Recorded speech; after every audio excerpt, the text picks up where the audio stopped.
我们新手小白上手这么容易，这么简单就学会了。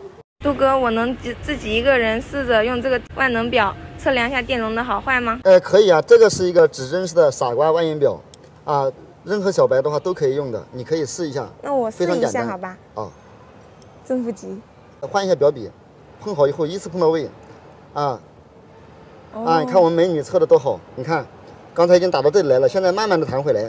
哦，这样子就能证明这个就是好的，对吗？对了对了，杜哥，那我再试一下这个坏的，好吧？坏的也是像那样子操作吗？对的，直接一次按到底吼。对，你看，它就不会回来。老铁们也帮这美女见证一下，啊，它就不会回来，你不管等多久，它是不会回来，证明的话这种就是坏的。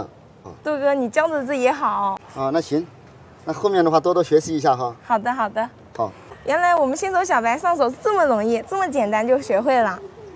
对的，因为的话，这个指针表的话非常好用，非常简单。